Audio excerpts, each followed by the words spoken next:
Hi everyone, I'm Dawn. Welcome to my channel.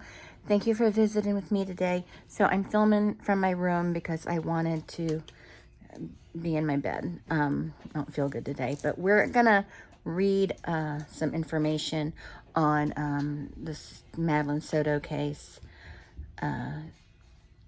Newly released documents show Kissimmee police detectives on March 14th provided sworn statements of their discussions with Madeline's mother, Jennifer Sodo, and Stephen Stearns.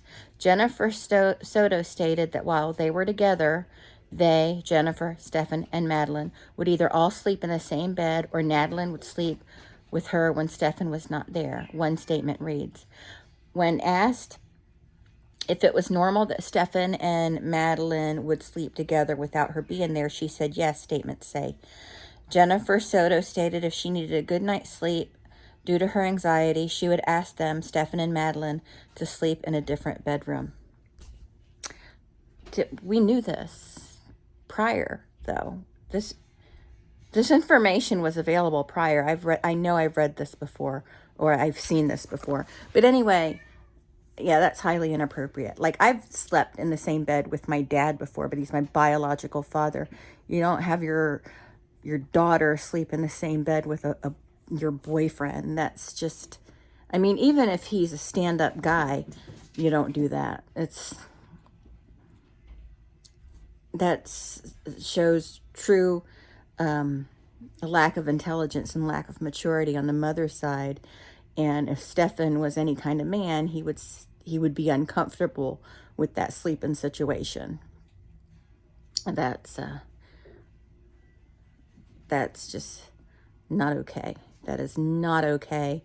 I have a real problem with that personally. But let me continue on. Now, the documents are here. They exist, but you have to go on, I don't know if it's Online Sunshine or FDLE, but you can go to the Florida court's websites and obtain these documents for, I believe there's a fee. I mean, I paid a fee, but another statement reads, Stephen stated Madeline always needed human contact when going to sleep. Stephen referred to it as snuggling. Ew. He is so gross. Eric, did you hear that? Eric. He's ignoring me right now. He's in the music room, so he can't hear me. I just wanted to hear what he thought of that. Stephen referring to it as snuggling. Most of us refer to that as grooming, but, you know, whatever. Madeline didn't always need human contact. I don't believe that at all. The conversations with Stearns came to an abrupt end when detectives revealed images allegedly found on Stearns' phone depicting sex with the 13-year-old girl. That's not sex. Don't call that sex. That's not sex. Sex with a 13-year-old girl is not sex. It's rape. Let's call it what it is. I don't like it when people say, oh, he had sex with a 13-year-old. I don't like that. That's not sex. Call it what it is. So, and then the rest is just details about the case. Again, other than, you know, he was charged with her unaliving, but he was also charged with 8 counts of sexual battery on a child under 12, 5 counts of sexual battery with a child 12 to 18, 7 counts of lewd and lascivious, 40 counts of unlawful possession of CP, 10 or more images per count, so over 400 images.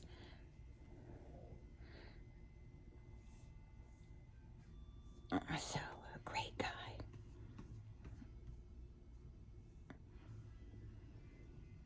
So, just that mother is stupid.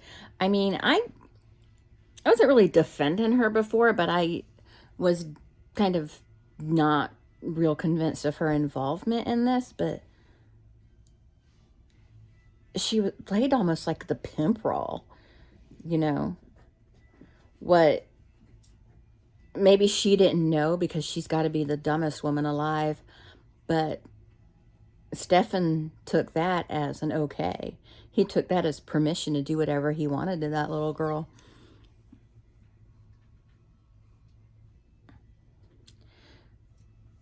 Yeah, disgusting. That's deplorable. I'm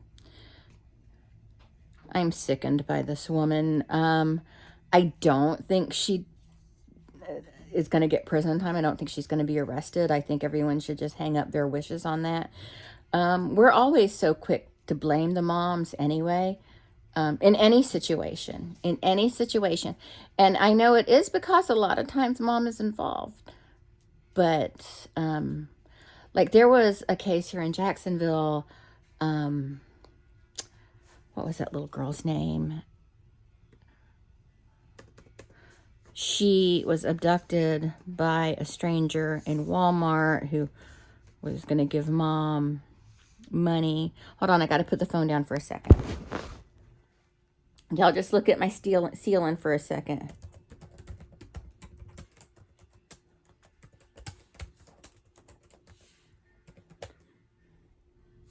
Okay. So don't be doing this to me. There was a case in Jacksonville, Cherish Periwinkle, which we will talk about that in full on a video, where she was abducted by a stranger, and everybody, like, yes, the mother was stupid. She was desperate and stupid. I get that. And this little girl suffered before her life was ended. And, but they went all after the mom, and like, I get it. I understand the passion towards hating the mom, but they almost held the mom more responsible than the predator. And she was just a desperate, stupid mom, which is, there's no excuse. She shouldn't have let this man walk away with her child. But if you don't think this woman isn't beating herself up every day, probably even now, I have to check. I think that mom may have passed on, but we'll actually do a full discussion. I'll do a full video on this case, the Cherish Periwinkle case. It's very upsetting, very disturbing, as are all of these cases. But yeah, with the people like climbed all over that mom, tore that mom to shreds. And, you know, we're just so, society loves to blame women. Society loves to blame women. Yes, she was stupid. Yes, she shouldn't have let this man walk away with her child. Because she did, you know, he was going to buy her a hamburger or something at McDonald's inside the Walmart, and he just left with her and did horrible things to her before he unalived her. And so in a sense, it's the mom's fault. But let's not forget who did it. It was a man. But we're so hung up on blaming women. We want to make sure that, okay, I know a man did this, but let's make sure we have a woman to blame. It's society, and you can argue with me all you want. I will not agree with you. Society loves to blame women when things go wrong.